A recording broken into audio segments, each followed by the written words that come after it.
अस्सलामुअलैकुम। आप सब दोस्त और मेरे स्टूडेंट्स और जितने भी मेरे मिलने जुलने वाले लोग हैं, उन सबको मुझे एक बहुत इंपॉर्टेंट मैसेज देना था।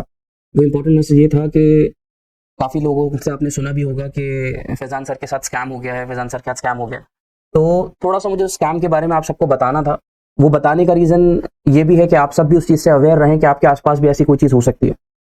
स्कैम वैसे तो दुनिया भर में बहुत सारे चल रहे हैं, चाहे हमने वो विजय माल्या का देखा हो, नीरव मोदी का देखा हो, या एंटरप्रेन्योरशिप की बेसिस पे जो स्कैम्स होते हैं, वो स्कैम्स तो है ही जो पूरे दुनिया में फेमस हैं, लोगों के सामने हैं, और वो करोड़ों के स्कैम्स चल रहे हैं। लेकिन ये जो स्कैम्स, छोटे छोटे स्कैम्स जो हमें आसपास में नजर आ रहे हैं, जो वैसे अमाउंट के पॉइंट ऑफ व्यू से तो बहुत कम है, लेकिन ये स्कैम्स एक मिडिल क्लास फैमिली के लिए, जिसके पास छोटी छोटी सेविंग्स हैं, उनके लिए ये स्कैम बहुत ज्यादा हिट करने वाले हैं। और ऐसे एक स्कैम मेरे साथ भी हुआ है, और ये लाइफ का मेरा पहला स्कैम है जो मेरे साथ हुआ है, और ये स्कैम मेरा फेथ की बेसिस पर ही हुआ है।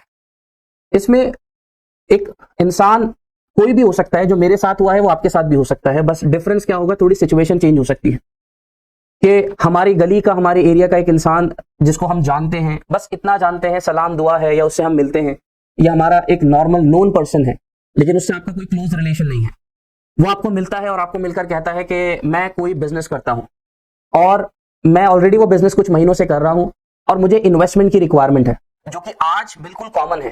एंटरप्रेन्योरशिप एरा चल रहा है। इसके अंदर आप देखोगे तो हर इंसान यही सोच रहा है कि अपने बिजनेस को एक्सपेंड करें। उसको एक्सपेंड करने के लिए वो इन्वेस्टमेंट रेज कर रहा है। इन्वेस्टमेंट रेज करने के लिए उसके पास बहुत सारे ऑप्शंस होते हैं, जैसे बैंक्स हो गए या और अदर फाइनेंशियल इंस्टीट्यूट। लेकिन बीइंग अ मुस्लिम, एक इंसान सोचता है कि मुझे इंटरेस्ट फ्री पैसा कहीं से मिल जाए और मैं उसको अपने बिजनेस के अंदर इन्वेस्ट कर दूं। आज भी बहुत सारे मुस्लिम्स ऐसे हैं जिनकी मेंटालिटी ये है कि हाँ, हमें इंटरेस्ट के अंदर डील नहीं करनी। तो ऐसे ही कुछ मेरे साथ हुआ। तो उसने मुझे एक बिजनेस अपॉर्चुनिटी दी कि मैं ऑलरेडी एक बिजनेस कर रहा हूं, और उस बिजनेस के लिए मुझे इन्वेस्टमेंट की रिक्वायरमेंट है। मैं उस बिजनेस को एक्सपेंड करना चाहता हूं। मैंने उस बिजनेस की सारी डिटेल्स उससे ली कि वो बिजनेस है किस टाइप का, वो हलाल है, वो लीगल है या नहीं है। वो सारी इंफॉर्मेशन लेने के बाद मैंने डिसाइड किया कि चलो कुछ इन्वेस्टमेंट कर लेते हैं। उस इन्वेस्टमेंट पर उसने मुझे एक प्रॉफिट रिटर्न के बारे में कहा कि भाई, इसमें हमें जो भी प्रॉफिट होगा 50% इन्वेस्टर का और 50% मेरा। और प्रॉफिट रिटर्न्स जो है वो टोटल अमाउंट पर 10 to 12% वेरी करेगा। ठीक है जी, 10 से 12% वेरी करेगा। इतनी बातें समझ आई। बिजनेस के बारे में डिटेल्स ली, क्या बिजनेस है, क्या चीजें हैं, सब चीजें उसके बारे में मालूम करी। कुछ चीजें जो मैं चेक कर सकता था वो मैंने चेक भी करी उसके अंदर। वो सब चीजें करने के बाद मैंने डिसाइड किया कि ठीक है, मैं इन्वेस्ट करने के लिए तैयार हूं। मैंने वहां पर अपनी इनिशियल इन्वेस्टमेंट की। इनिशियल इन्वेस्टमेंट के ऊपर मुझे रिटर्न मिला, और टाइमली रिटर्न मिला। मतलब आप समझो, इतना पंक्चुअल रिटर्न था कि इतनी पंक्चुअल हमारी सैलरी नहीं होती। तो उसके अंदर भी हमें डाउट होता है कि एक आध दिन, 2 दिन लेट हो जाएगी, लेकिन इतना पंक्चुअल रिटर्न मिला। वो रिटर्न आता रहा 1 महीना, 1.5 महीना। उसके बाद ऑब्वियस है कि अगर आपको भी रिटर्न टाइमली मिल रहा होगा तो यहां पर एक फेथ जनरेट हो जाता है। वो फेथ जो पहले वीक था, वो फेथ और स्ट्रांग हो जाता है उस इंसान के साथ। तो वहां पर वो टाइमली रिटर्न्स आते रहे, साथ में आपकी काउंसलिंग भी होती रहेगी कि हम इस बिजनेस को और एक्सपेंड कर सकते हैं। मैं उसके साथ एज अ स्लीपिंग पार्टनर था। और आप सभी जानते हैं स्लीपिंग पार्टनर क्या होता है, कि वो अमाउंट इन्वेस्ट करता है। फिर भी मैंने उनसे कई बार कहा कि मैं किसी भी टाइप की एंगेजमेंट होगी तो उसमें एंगेजमेंट में मैं आने के लिए तैयार हूं। कुछ भी काम होगा मैं करने के लिए तैयार हूं, जो मुझसे हो सकता है। सिर्फ ऐसा नहीं है कि हम इन्वेस्ट कर रहे हैं, मैं हार्ड वर्क करने के लिए भी तैयार हूं, और कोई भी एक्टिविटी जिससे मेरे होने से बेनिफिट होगा बिजनेस को, मैं करने के लिए तैयार हूं। तो उन्होंने मुझसे कहा, नहीं, अभी आपकी ऐसी कोई नीड नहीं है, जब मुझे कभी ऐसा लगेगा तो मैं आपको इन्फॉर्म करूंगा। तो हमने ज्यादा उसमें इंटरफेरेंस नहीं करी। ये बिजनेस ग्रेजुअली बढ़ता चला गया, बढ़ता चला गया। 1, 2, 3 महीने तक ये बढ़ा। उसके अंदर हमने थोड़ी इन्वेस्टमेंट और रेस करी, और टाइमली हमारा प्रॉफिट और रिटर्न्स आते रहे। साथ में जो चीजें थी हम वो देखते रहे। फिर आफ्टर फ्यू मंथ्स उसने मेरे सामने एक बड़ा प्रोजेक्ट रखा, काफी बड़ा प्रोजेक्ट रखा, कि फाइनली हम बहुत बड़े प्रोजेक्ट की तरफ जा रहे हैं, और मैं चाहता हूं कि हम लोग ये प्रोजेक्ट मिलकर करें, और उसके अंदर 50% आप इन्वेस्ट कर दो, 50% मैं इन्वेस्ट करूंगा, और हम लोग ये मिलकर करेंगे। जब वो इन्वेस्टमेंट की बात हुई, 3 महीने 2 महीने गुजर चुके थे, मुझे लगा कि हाँ, एक टाइमली प्रॉफिट भी आ रहा है, बंदा भरोसेमंद है, अपने एरिया का है, नोन है, तो काम करने में अच्छा रहेगा। मैं उसको एक बिजनेस अपॉर्चुनिटी ट्रीट करता रहा कि आगे जाके ये बिजनेस हो सकता है और अच्छा एक्सपेंड हो जाए, और हम इसके थ्रू और एम्प्लॉयमेंट भी जनरेट कर पाएंगे। तो यहाँ पर ये पॉजिटिव मेंटालिटी मेरी काफी नुकसान मुझे दे गई, जो मुझे लगता है यहाँ पर इतना पॉजिटिव होना भी अच्छा नहीं था।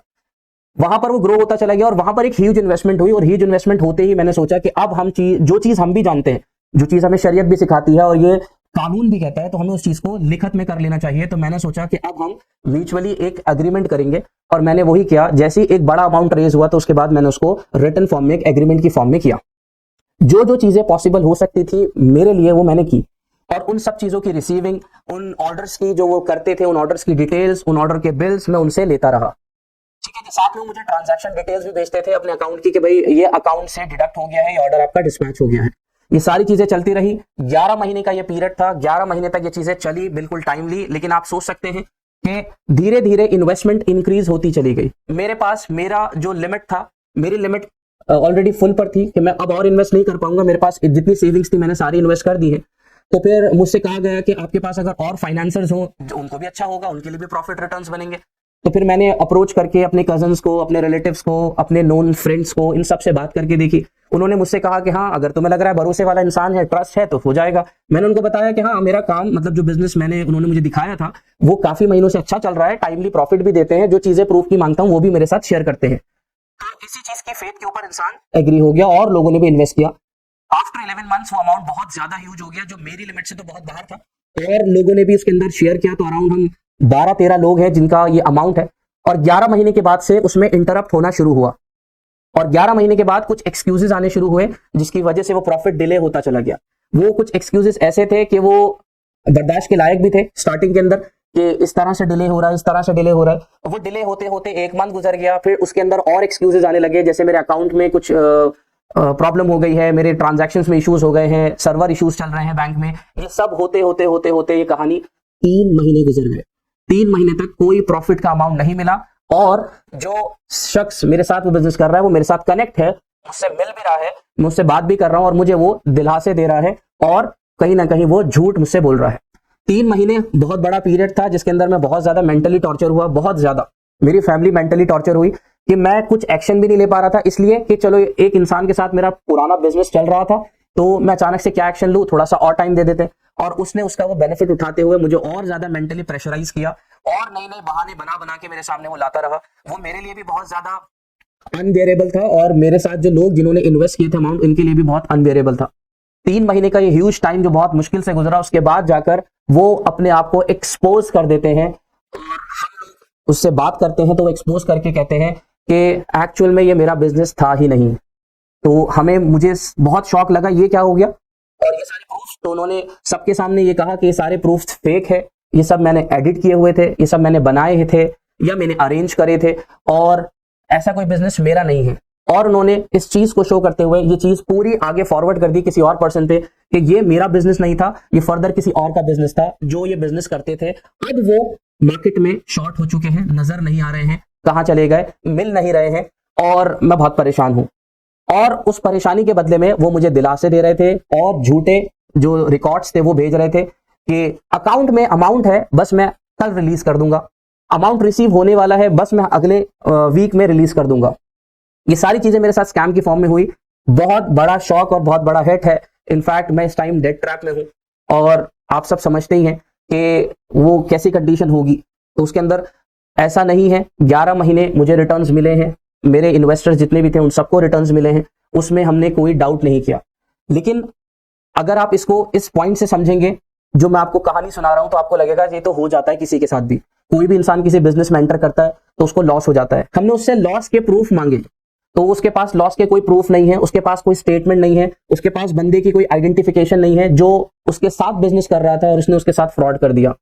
उसके पास उसका कोई आइडेंटिफिकेशन प्रूफ नहीं है, कोई बैंकिंग डिटेल्स नहीं है, कोई अग्रीमेंट नहीं हुआ। सिर्फ वो कह रहे हैं ओरल फेथ पर हमने ये काम किया है, यानी अमाउंट ऑफ लैक्स, इतना लाखों का काम उसने सिर्फ फेथ पर और ओरली स्टेटमेंट्स पर कर लिया। कुछ लिखा नहीं, कुछ पढ़ा नहीं, कुछ बैंकिंग स्टेटमेंट वो अपनी शो नहीं कर रहे, और जो भी चीजें उनके पास इंफॉर्मेशन है ना उसने वो दिखाई। ये एक बड़ा स्कैम मेरे साथ हुआ है, जो बहुत बड़ा शॉकिंग था मेरे लिए, क्योंकि इसमें मेरी लाइफ की एंटायर सेविंग्स लग गई है। एक मिडिल क्लास फैमिली से जो भी लोग बिलोंग करते हैं और जो ग्रो कर रहे होते हैं, चाहे वो प्रोफेशनल हो, चाहे वो एम्प्लॉयमेंट में हो, चाहे वो बिजनेस में हो, वो अपनी छोटी छोटी सेविंग्स जमा करते रहते हैं, इसलिए कि आगे जाके किसी रियल एस्टेट में या किसी और जगह पर इन्वेस्ट करें। मैंने इस स्कैम से ये चीज जरूर सीखी है कि इसमें मोस्टली जो स्कैमर्स हैं वो बहुत रिच को भी नहीं पकड़ते और पुअर्स को भी नहीं पकड़ते, वो टारगेट ही मिडिल क्लास फैमिली को करते हैं।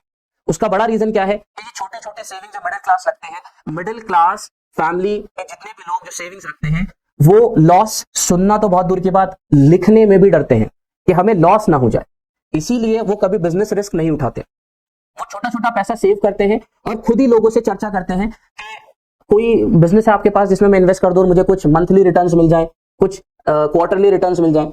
और इसी का बेनिफिट ये स्कैमर्स उठाते हैं। इत्तेफाक की बात कि मैंने ये चीज जाहिर नहीं करी थी, ना मैंने किसी से बोला था कि मेरे पास कुछ सेविंग्स हैं और मैं उसको इन्वेस्ट करना चाहता हूं। ऑलरेडी हमारे पास बहुत सारी स्टॉक मार्केट है, म्यूचुअल फंड्स हैं, ये बहुत सारे ऑप्शंस थे। रियल एस्टेट नहीं था ऑब्वियसली, क्योंकि मेरी सेविंग्स बहुत छोटी थी, तो उसके अंदर मैं रियल एस्टेट्स में नहीं जा सकता था। तो ये सारी चीजें हुई और ग्रेजुअली ये इन्वेस्टमेंट बढ़ती गई, जो मैंने भी कहीं ना कहीं से अरेंज करी और लोगों ने भी अरेंज करके वो इन्वेस्टमेंट दी, और एक बहुत बड़ा स्कैम हमारे साथ हुआ है। ये मेरा डिस्कस करना इसलिए है, आपको बहुत सावधान रहने की जरूरत है। ये स्कैमर्स जो हैं, कोई अननोन नहीं होगा, अननोन तो आपके साथ ये कर ही नहीं पाएगा। स्कैम समझाने का पीछे रीजन देखिए क्या है। अब आपको क्या लगता है, आपके साथ हो गया फ्रॉड, तो अब आगे की क्या उम्मीद है? आगे की उम्मीद आप सोच रहे हो कि ठीक है, जो हो गया, अब अमाउंट जो बचेगा वो देखो। अब मैं इस स्कैम को पूरा समझाने की कोशिश करता हूं कि स्कैम होता कैसे है। जो चीज मुझे मेरे स्कैम होने के बाद सारी चीजों को कनेक्ट कर कर समझ आई है, इससे पहले तक तो मुझे ऐसा कुछ भी नहीं था, मैं इसको एक बिजनेस ही समझ रहा था और बिजनेस की तरह ही ये था। एग्जाम्पल लेके चलते हैं। आपके पास जैसे एक वो नोन जो है वो मिस्टर आलम है। मिस्टर आलम ने मुझसे कहा, मैं एक इन्वेस्टर हूं और ये इनकी कंपनी है मिस्टर आलम की। इन्होंने मुझसे कहा कि आप क्या मेरी कंपनी में इन्वेस्ट करेंगे? तो मैंने बोला ठीक है, इन्वेस्ट कर देते। लेट सपोज मेरा इनिशियल इन्वेस्टमेंट 1 लाख रुपीज है। इन्होंने कहा ठीक है, आप 1 लाख रुपए इन्वेस्ट करो, मैं आपको इस पे रिटर्न्स दूंगा 10 to 12%। 10 to 12%, यानी अगर मैं ऑन एन एवरेज 10% ही लेके चलता हूं तो 1 लाख पर 10,000 दूंगा। ठीक है, कोई बुरा नहीं है, अच्छा अमाउंट है, बल्कि 1 लाख पे 10,000 रुपए। ठीक है जी, इन्होंने आपको बिजनेस पूरा शो किया। सपोज मिस्टर आलम ने मुझे जो बिजनेस शो करा वो था ग्रोसरीज का, कि मैं ग्रोसरी सप्लाई करता हूँ रेस्टोरेंट्स को। हो सकता है आपके मिस्टर आलम कोई और हो, उन्होंने आपको बिजनेस शो करा हो डायमंड्स का। हो सकता है आपके मिस्टर आलम कोई और हो, उन्होंने आपको बिजनेस शो करा हो शूज और स्लीपर्स का, स्पैक्स का, शर्ट्स और टी शर्ट्स का। वो आपको कोई भी बिजनेस शो कर सकते हैं। उस बिजनेस के अंदर आप इन डेप्थ में ज्यादा जाओगे नहीं, क्योंकि वो आपको पहले ही वार्न करेगा कि आप मेरे स्लीपिंग पार्टनर हैं, एज एन इन्वेस्टर हैं। आपको क्या मतलब, मैं आपको बता रहा हूं बस मेरा ये बिजनेस है, आप इन्वेस्टमेंट कीजिए, मैं आपको रिटर्न्स दूंगा, दैट्स इट, और कोई प्रॉब्लम ही नहीं है। और जब आपको पैसे चाहिए होंगे वापस ले लीजिएगा। इतना ज्यादा फेथ शो किया जाएगा आपको कि आपको जब भी आपके पैसे चाहिए वो आपको रिटर्न मिल जाएंगे। अच्छा, इस रिटर्न के अंदर कोई लॉस की सिचुएशन है? लॉस आपको बताया जाएगा? लॉस आपको बताया ही नहीं जाएगा। उसका मेजर रीजन मैंने आपको बता दिया। अगर वो आपको इनिशियल टाइम पर ही लॉस बोल देगा तो आप कुछ भी अमाउंट इन्वेस्ट नहीं करेंगे, आई गारंटेड। आपको जो फोकस किया जाएगा वो रिटर्न्स के ऊपर है, कि आप उसको मत सोचो, लॉस कुछ नहीं होता, हल्का फुल्का होता है, वो भी मैं बेयर कर लूंगा। कंपनी के भाई साहब कहेंगे आपसे छोटा मोटा लॉस होगा, वो भी मैं बेयर कर लूंगा, आप टेंशन मत लो, आप तो बस रिटर्न्स पकड़ना। ठीक है जी, आप बिजनेस चेक कर लोगे कैसा है कैसा नहीं, वो सब चीजें उसमें पता चल जाएंगी। अब आप बिजनेस का मॉडल देखो कितना जबरदस्त है। मतलब मैं क्या बताऊं आपको, कोई भी मिस्टर आलम बन सकता है, ये फेक एंटरप्रेन्योर्स कोई भी बन सकते हैं, और ये जो एक एंटरप्रेन्योर होता है ना, उससे ज्यादा पैसा कमा लेते हैं इन स्कैम्स के थ्रू। 10-12% रिटर्न आया, जरा आप सोच के चलो, 1 लाख में 10,000 रुपए, कितने महीने तक का रिटर्न हो गया? 10 मंथ्स, 10 महीने तक ये रिटर्न्स मुझे मिल सकता है। मतलब 10 महीने बाद इस रिटर्न के थ्रू मैं अपना अमाउंट कवर कर लूंगा। आपको क्या लगता है, आप जब 1 लाख इन्वेस्ट करोगे और पहले महीने 10,000 आएंगे, दूसरी कंडीशन भी सुन लीजिए, हो सकता है ये आपको मंथली रिटर्न ना देकर आपको बोला जाए 15 दिन में ही रिटर्न आ जाएगा। वहां पर आपको प्रॉफिट पहले देकर और अट्रैक्ट किया जाएगा कि 15 दिन हुए थे, आपके पास 10,000 रुपए आ गए, आपने कहा अरे भाई ये तो बहुत बढ़िया काम है, इतना तो मैं नौकरी में नहीं कमाऊंगा जितना इसके अंदर कमाऊंगा। 10,000 रुपए आ गए 15 तारीख होते ही, और आपसे कहा जाएगा अब ये आपका जो अमाउंट है वो 1,10,000 रुपए हो गया है, तो अब मैं इसको फर्दर री इन्वेस्ट कर दूं, तो आप, मैं नहीं, आप भी ये कहेंगे अरे ऐसा करिए प्रॉफिट का अमाउंट दे दीजिए और ये 1 लाख रुपए री इन्वेस्ट कर दीजिए।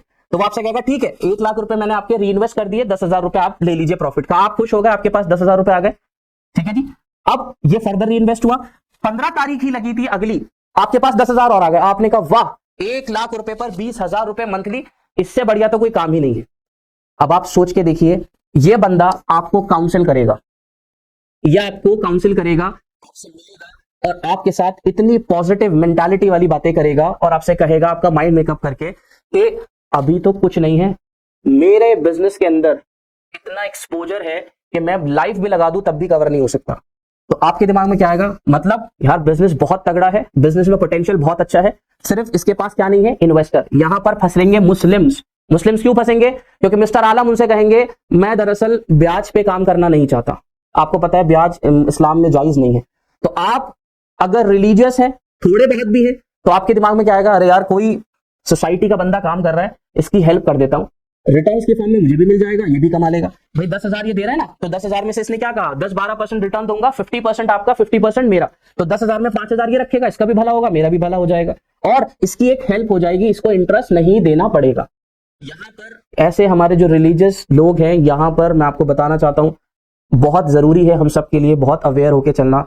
ये बहुत इंपॉर्टेंट सेविंग्स है जो हमने बहुत मुश्किल से जमा की होती है अपनी लाइफ के अंदर, और पता नहीं कैसे कैसे जमा की होती है, पूरे पूरे दिन का हार्डवर्क होता है, वहां से पैसे बचाकर हम ये पैसा रखते हैं। 1 लाख रुपए पर मुझे 10,000 रुपए मंथली मिले, अब ये मुझे काउंसिल करेगा और काउंसिल करके बोलेगा और इन्वेस्टमेंट की रिक्वायरमेंट है। ऑब्वियसली इतने रिटर्न के ऊपर कोई भी इंसान बोलेगा ठीक है मैं कोशिश करता हूं, 10 दिन 5 दिन बाद आप इसी के अंदर और अमाउंट ऐड कर दोगे। कितना? सपोज आपने अगेन 1 लाख रुपीस का अमाउंट ऐड कर दिया, उसने कहा ठीक है जी लो। अब आप ध्यान से समझो, 1 लाख रुपए जो आपको आप ही के रिटर्न्स देने के बाद 10 महीने में खत्म हो जाएंगे। समझना मेरी बात को, 10 महीने में खत्म। आपके 1 लाख की वैलिडिटी 10 महीने की है, अभी दूसरा महीना लगा था, आपने एक पर एक और लगा दिया है, ठीक है जी। अब आपको इस पे भी रिटर्न मिल रहा है, इस पे भी रिटर्न मिल रहा है। दूसरा महीना गुजरेगा जब आप देखोगे कि प्रॉफिट रिटर्न्स टाइमली आ रहे हैं, अब आप इन्वेस्टमेंट और बढ़ाएंगे, अब एक नहीं बढ़ाएंगे, अब आप और बढ़ाएंगे। और क्यों बढ़ाएंगे सर? और इसलिए बढ़ाएंगे क्योंकि यहां पर आपको प्रॉफिट फेथ होने की वजह से आप अब ज्यादा रिस्क उठाने के लिए तैयार हो जाएंगे। आप कहेंगे एक नहीं अब 2 लाख और। भाई ये पैसा आ कहां से रहा है? थोड़ी बहुत आपकी सेविंग्स या आपने कहीं से बोरो कर लिया, आपने अपने किसी फ्रेंड से बोला मुझे कुछ टाइम के लिए उधार दे दो, आप क्या करोगे? उस उधार में से रिटर्न्स की फॉर्म में जो पैसा आएगा वो वापस करते रहोगे। इस तरह से ये अमाउंट जब 10-12 लाख हो जाएगा विद इन 4-5 मंथ्स, कोई बड़ी बात नहीं है, 4 से 5 महीने में 10-12 लाख क्रॉस कर जाए, जब आपको इस पर अच्छा प्रॉफिट मिलता रहेगा, टाइमली प्रॉफिट मिलेगा, आई गारंटेड आप और इन्वेस्ट करने के लिए तैयार हो जाएंगे। ऐसा मेरे साथ नहीं है, ऐसा सबके साथ है, ये हर बिजनेस के साथ है कि जब भी बिजनेस एक्सपेंड होता है और उसके रिटर्न्स अच्छे मिलते हैं तो हर इंसान सोचता है मैं इसमें और इन्वेस्ट करूं और अच्छे रिटर्न्स और अच्छा बिजनेस हमारा एक्सपेंड होगा, और वही होता चला जाएगा। आपको मैं बताऊं इस बिजनेस के अंदर जो भी स्कैम होगा पहले 3-4-5 महीने में कुछ नहीं होने वाला। और एक चीज याद रखिएगा, मिस्टर आलम ने सिर्फ मिस्टर फैजान से बात नहीं करी है, मिस्टर आलम के साथ और भी लोग कॉन्टैक्ट्स में होंगे जिनके साथ वो यही ट्रेड कर रहे होंगे, यही बिजनेस शो कर रहे होंगे, वही प्रूफ्स जो आपको भेज रहे हैं वो उनको भी भेज रहे होंगे, चाहे वो बिल्स की फॉर्म में हो या अकाउंट की डिटेल्स की फॉर्म में हो।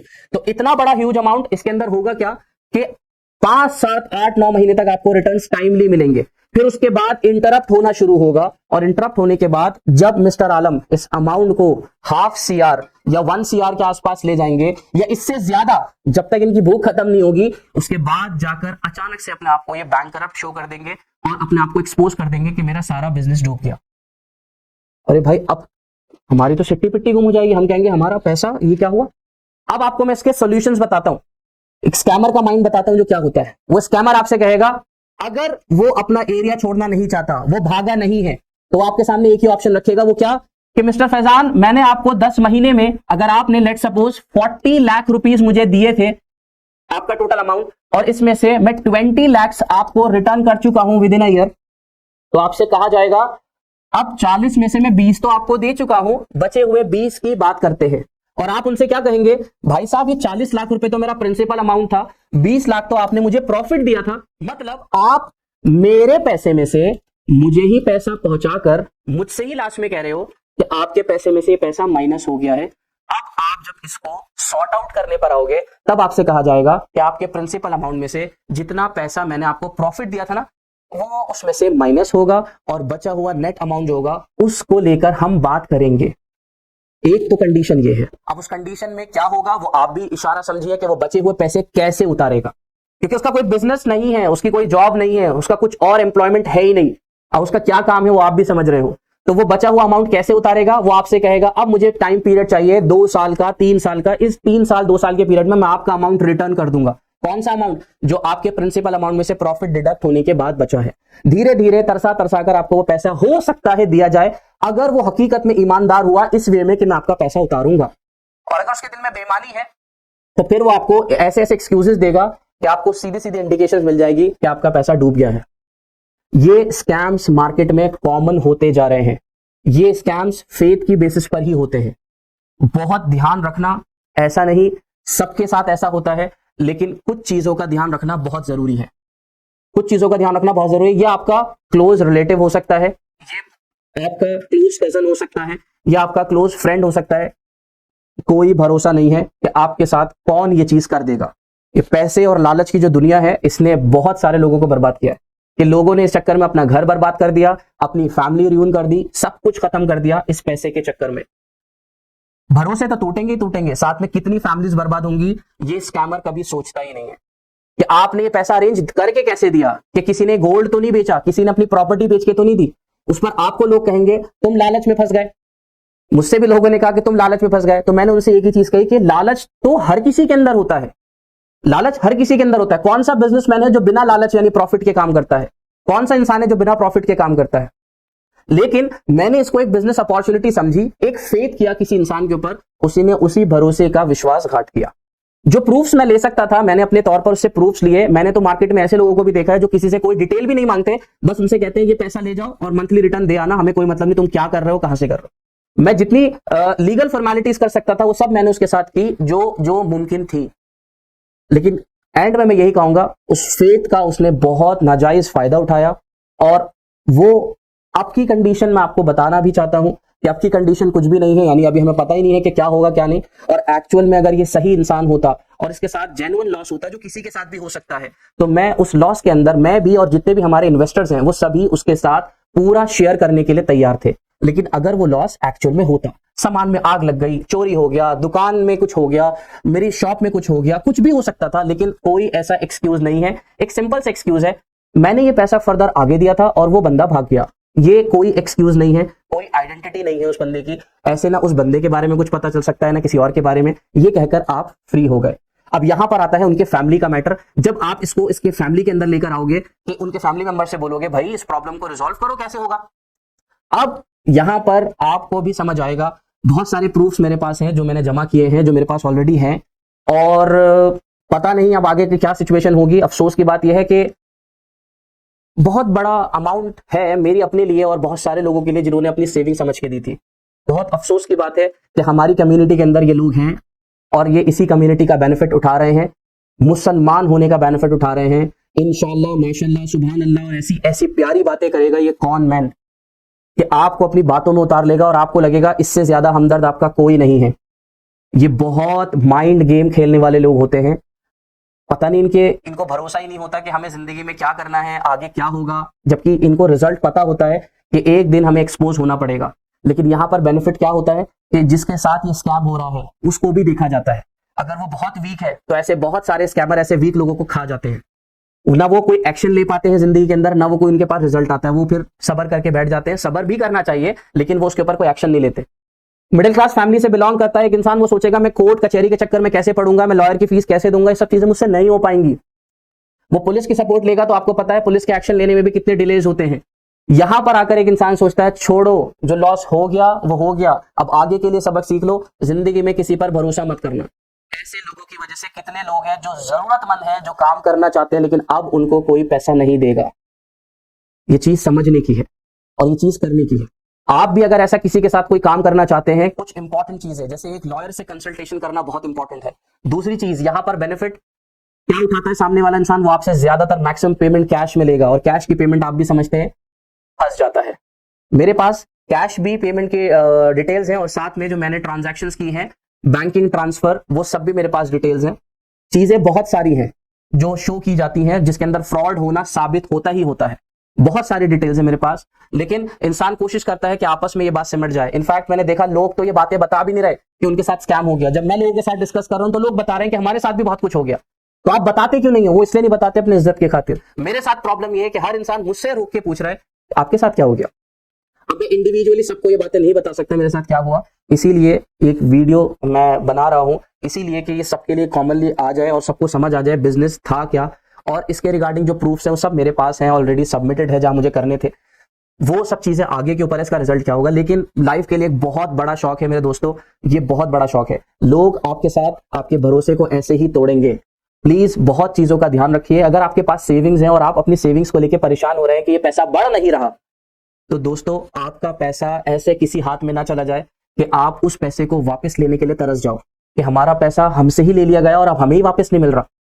तो इससे बेटर है कि आप अपनी सेविंग्स को गोल्ड में, स्टॉक्स में, म्यूचुअल फंड्स में या किसी और जगह पर इन्वेस्ट कर दीजिए। अगर आपको लगता है आप रिस्क बेयरिंग बिल्कुल नहीं है, आप डरते हैं, रिस्क नहीं उठा सकते, तो प्लीज उसको अपने पास ऐसे ही सेव करके रख लीजिए। अगर आप बिल्कुल रिस्क बेयरिंग नहीं है तो ये मेरे साथ स्कैम हुआ है बहुत बड़ा, और बहुत अजीब कंडीशन थी। अब जाके थोड़ा सा जो है लोगों ने जो है मुझसे मेरी काउंसलिंग की है, डॉक्टर से भी मैं कंसल्ट करने गया, तब जाकर थोड़ी सी मेंटल है स्ट्रेंथ जो है बनी है, वरना अदरवाइज मैं बिल्कुल डिप्रेशन की प्रॉब्लम में चला गया था। समझ नहीं आ रहा था मैं कैसे करूं। वो तो अल्लाह का बड़ा शुक्र है कि कुरान जैसी चीज और हदीस हमें ऐसी चीजें सिखाती हैं कि ऐसे मौकों के ऊपर भी, ऐसी सिचुएशंस के ऊपर भी आपको एनकरेज करता है इस्लाम, और आपको गाइड करता है कि आप इसके ऊपर सब्र करें और अल्लाह पाक से अच्छी उम्मीद रखें। और वही उम्मीद हमें है कि कोई बात नहीं, अगर हमारे साथ ये हुआ है और हमारी नियत में कोई खोट नहीं था, तो हमें इसका अच्छा बदल और इसका रिटर्न हमें मिलेगा जरूर। और बाकी लोग मेरे साथ जो इन्वेस्टर्स थे, उनकी कंडीशन किसी की मुझसे अच्छी है और किसी की मुझसे भी ज्यादा वर्स्ट है। खैर, ये डिस्कस करना बहुत जरूरी था आप सबके सामने। प्लीज अपनी सेविंग्स को लेकर थोड़ा होशियार रहिए। आपकी ये छोटी छोटी सेविंग्स पर अटैक करने के लिए मार्केट में बहुत लोग बैठे हुए हैं जो कुछ नहीं करेंगे, और ऐसा स्कैम करने के बाद आपके हाथ खाली है, आपके पास कुछ नहीं बचेगा। उम्मीद है आप मेरी बात समझ रहे होंगे। स्कैम मैंने इसलिए आपको समझाया है कि आप भी आगे के लिए याद रखें कि स्कैम्स किस तरह से हो रहे हैं, दिखाया क्या जाएगा और उससे वो बिजनेस चलाया कैसे जाएगा। 10 से 11 महीने के अंदर वो चीज बिल्कुल वाइप्ड आउट हो जाएगी, बंदा मार्केट से गायब हो जाएगा और आपका पैसा जीरो।